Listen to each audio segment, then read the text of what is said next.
आदमी का किस्मत कभी कैसा बदल जाते हैं किसी को मालूम नहीं। इसलिए बोलता है ना, लक्ष्मी चंचला, वो कभी स्थिर होके नहीं बैठती।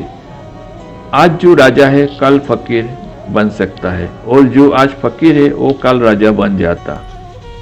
आज ऐसा एक आदमी का बात करेगा जिनको हम राजा भी कह सकता था।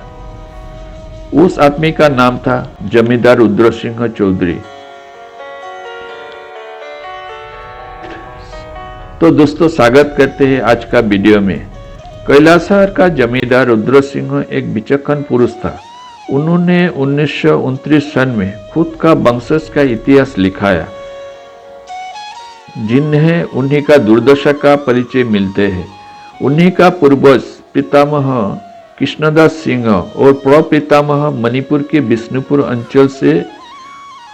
अंचल का बासिंदा था, जो बार्मिस आक्रमण के समय वो लोग कैसा करके जान बचाकर काछार में आके पहुंचा।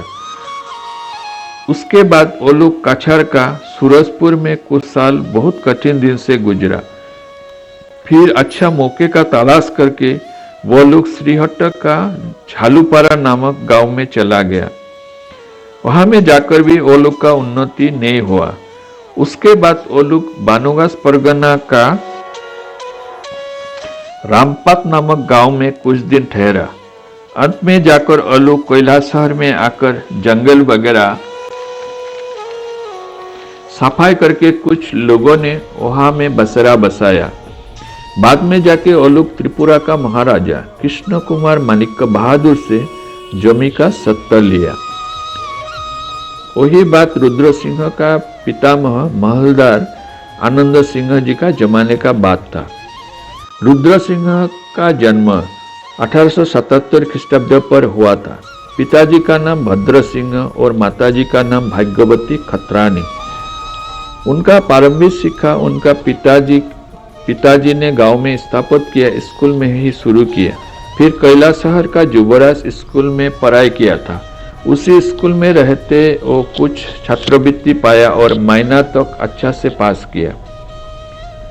उसमें खुशी होकर त्रिपुरा का महाराजा राधा किशोर माणिक्य बहादुर ने भी एक पदक देकर बालक रुद्र का हौसला बढ़ाया।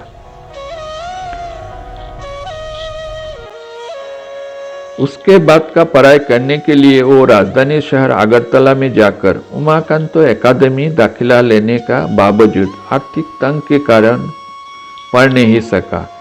पिताजी गुजर जाने के बाद बड़ा भाइयों ने उनका संपत्ति से बेदखल कर दिया। उपाय विहीन होकर वो नौकरी में योगदान किया।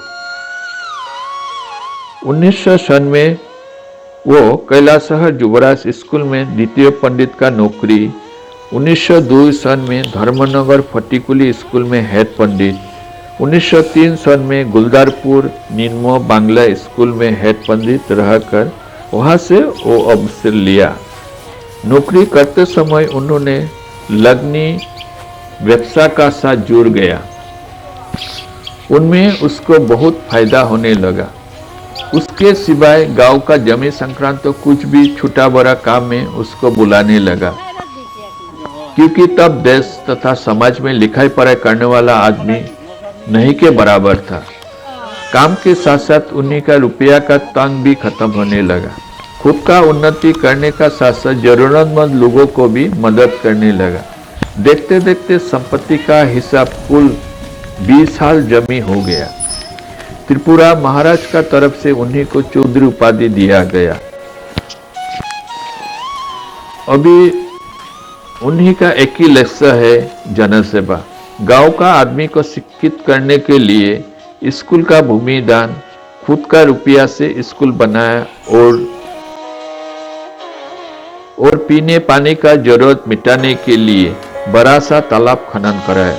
कभी कभी समय निकालकर स्कूल में जाके शिक्षा दान भी किया, क्योंकि उन्हीं को मालूम था इस दुनिया में शिक्षा से बराबर कोई चीज नहीं है। उन्हीं को ये बात भी अच्छा से मालूम था, धन बांटने से खत्म हो जाता, लेकिन ज्ञान बांटने से और भी बढ़ जाता। उन्हीं का हाथों में कितना आदमी जीवन गया उसका कोई हिसाब नहीं। हर एक किस्म का विचार के लिए पूरा परगना का आदमी उन्हीं का पास आता था। उनके अनुमति बिना गांव या कस्बा में कोई दारोगा या पुलिस केस लेने के लिए नहीं आता। उन्होंने सफेद धोती पंजाबी, सिर पर सफेद पागड़ी बांधकर सफेद घोड़ा में बैठकर जब सफर करने निकलते हैं तब देखने वाला देख ही रह जाता। समाज का बड़ा बड़ा मेल, मीटिंग, अधिवेशन आदि में उन्हीं को मुख्य अतिथि कर बुलाता था।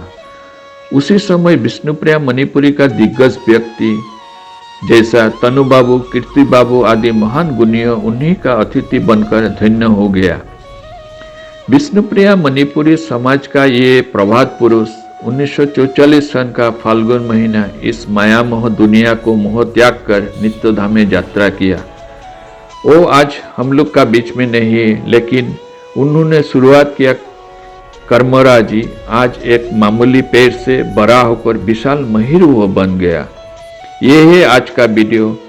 आप लोग को कैसा लगा जरूर कमेंट्स करके बताना और मेरा अगला वीडियो देखने के लिए जरूर सब्सक्राइब करना। वीडियो से जुड़े रहने के लिए बहुत धन्यवाद। नमस्कार।